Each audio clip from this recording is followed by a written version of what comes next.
এই গল্পটা শোনার পর আপনি আর কখনো বাসে চুপচাপ বসে থাকবেন না। ঢাকার এক ব্যস্ত রাস্তায় প্রতিদিন একটা মেয়ে একই বাসে উঠত, একই সিটে বসতো আর একটা ছোট্ট নীল ডায়েরিতে কিছু লিখতো। কেউ জানতো না সে কি লিখে, কেউ জানতো না তার জীবনে কি চলছে। কিন্তু একদিন সে হঠাৎ করে হারিয়ে গেল, না কোনো ফোন, না কোনো খবর, না কোনো চিহ্ন, শুধু রেখে গেল সে ডায়েরি। যখন ডায়েরিটা খোলা হলো, প্রথম লাইনে লেখা ছিল, আমি যখন এটা লিখছি তখন আমি বেঁচে আছি, কিন্তু যখন আপনি পড়বেন আমি হয়তো আর থাকবো না। বন্ধুরা, ভাবতে পারেন একটা মেয়ে প্রতিদিন মানুষের ভিড়ে থেকেও নিজের শেষ সময়গুলো একা একা লিখে গেছে। আর সে ডায়েরির ভেতরে এমন কিছু কথা ছিল যা শুনলে আপনার নিজের জীবনটাই নতুন করে মনে হবে। আজকের এই গল্পটা শুধু একটা গল্প না, এটা একটা অনুভূতি, একটা বাস্তবতা আর একটা প্রশ্ন। আপনি কি সত্যিই বেঁচে আছেন, নাকি শুধু দিন পার করছেন? চলুন শুরু করি সে মেয়েটার শেষ যাত্রার গল্প। আসসালামু আলাইকুম ওয়া রাহমাতুল্লাহ ওয়া বারাকাতুহু। যে যেখানে আছেন আশা করি আল্লাহর রহমতে ভালো আছেন। আমিও আল্লাহর রহমতে ভালো আছি। ঢাকার ব্যস্ত শহরে প্রতিদিন হাজারো মানুষের ভিড়ের মাঝে একটা মেয়ে ছিল, নাম তার ছায়া। চুপচাপ, হাসি খুশি, আর চোখে ছিল অদ্ভুত এক গভীরতা। ছায়া প্রতিদিন সকালে একই বাসে উঠত, একই সিটে বসতো এবং প্রতিদিন একটা ছোট্ট নীল ডায়েরিতে কিছু লিখত। বাসের কন্ডাক্টর শফিক ভাই প্রায় বলতেন, আপা প্রতিদিন কি এত লেখেন? ছায়া শুধু মুস্কি হেসে বলতো, একদিন বুঝবেন। দিন কেটে যায়, সবকিছু ঠিকঠাক চলছিল, কিন্তু একদিন ছায়া আর বাসে উঠল না। প্রথম দিন কেউ গুরুত্ব দিল না, দ্বিতীয় দিনও না, তৃতীয় দিনে শফিক ভাইয়ের মনে একটু খচখচানি শুরু হলো। মেয়েটা কোথায় গেল? হঠাৎ একদিন বাস পরিষ্কার করতে গিয়ে সিটের নিচে একটা নীল ডায়েরিতে পাওয়া গেল। ওটাই ছায়ার ডায়েরি। শফিক ভাই কৌতূহল সামলাতে পারলেন না, ডায়েরি খুললেন। প্রথম পাতায় লেখা, যদি কেউ এই ডায়েরি পায় তাহলে জানবেন আমি আর বেঁচে নেই। শফিক ভাইয়ের হাত কাঁপতে লাগলো। পরের পাতায় লিখেছিল, আমি ক্যান্সারে ভুগছি, ডাক্তার বলেছে আমার সময় খুব কম, তাই প্রতিদিন এই বাসে উঠে আমি মানুষের মুখ দেখি, তাদের হাসি দেখি, জীবনটা একটু একটু করে উপভোগ করি। আরো লেখা ছিল, এই বাসে প্রতিটা মানুষ আমার কাছে গল্প, কেউ দুঃখে কেউ সুখে, কিন্তু সবাই বেঁচে আছে আর আমি শুধু দিন গুনছি। এক জায়গায় লেখা, শফিক ভাই আপনি যদি এটা পড়েন জানবেন আপনার হাসিটা আমাকে অনেক শক্তি দিত। শফিক ভাই চোখের পানি ধরে রাখতে পারলেন না। আরো লেখা ছিল, আমি হাসপাতালে থাকতে পারতাম, কিন্তু আমি শেষ সময়টা মানুষের মাঝে কাটাতে চেয়েছি, এই বাসটাই আমার পৃথিবী।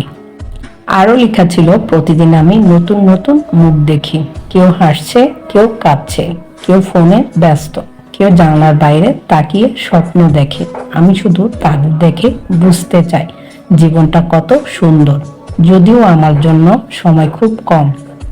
শেষ পাতায় লেখা ছিল, আমার একটা ইচ্ছা আছে, আমি যেন কাউকে কাঁদিয়ে না যাই, কিন্তু যদি কেউ আমার জন্য কাঁদে তাহলে বুঝবো আমি একা ছিলাম না।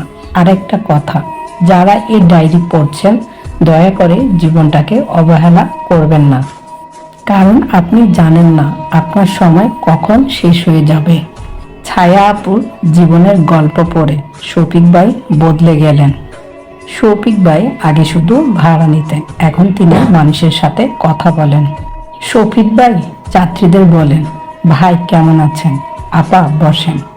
শফিক ভাই প্রতিটা মানুষকে গুরুত্ব দিতে শুরু করলেন, কারণ তিনি জানেন প্রতিটা মানুষ একটা গল্প। একদিন একটা ছোট্ট মেয়ে বাসে উঠলো, সে ঠিক ছায়ার সিটে গিয়ে বসলো আর একটা ডায়েরি বের করলো। শফিক ভাই তাকিয়ে রইলেন, মেয়েটা হেসে বলল, আমি গল্প লিখি। শফিক ভাইয়ের চোখে পানি চলে এলো, মনে মনে বললেন, ছায়া তুমি হারাওনি, তুমি ছড়িয়ে গেছো। শফিক ভাইয়ের চোখ ঝাপসা হয়ে গেল, মনে হলো এই হাসিটা, এই দৃশ্যটা তিনি আগে কোথাও দেখেছেন। তিনি আস্তে করে বললেন, লিখো মা, লিখে যাও, কারণ গল্পগুলো কখনো মরে না। বাসটা সামনে এগিয়ে যেতে লাগলো, মানুষ উঠছে নামছে, জীবন চলছে, কিন্তু শফিক ভাইয়ের মনে একটা কথাই ঘুরছে, কেউ হারিয়ে যায় না, সে থেকে যায় মানুষের মাঝে, স্মৃতির মাঝে, গল্পের মাঝে। আপনার পাশে যে মানুষটা বসে আছে সে হয়তো চুপচাপ, হয়তো হাসছে, কিন্তু আপনি কি কখনো তার ভেতরের গল্পটা জানার চেষ্টা করেছেন? বন্ধুরা, গল্পটা শুনতে শুনতে কে কোথা থেকে আমার ভিডিওটা দেখছেন কমেন্ট করে জানাবেন। হয়তো সে অনেক কষ্ট লুকিয়ে বেঁচে আছে, হয়তো সে শেষ সময় গুনছে, অথবা হয়তো সে শুধু চায় কেউ একজন তার কথা শুনুক। এই ব্যস্ত জীবনে আমরা সবাই দৌড়াচ্ছি, কিন্তু একবার থেমে চারপাশে তাকিয়ে দেখেছেন? কারণ একদিন হঠাৎ করে কেউ হারিয়ে যায়, কোনো বিদায় ছাড়া, কোনো শেষ কথা ছাড়া, আর তখন শুধু আফসোস থাকে, ইস যদি একটু কথা বলতাম।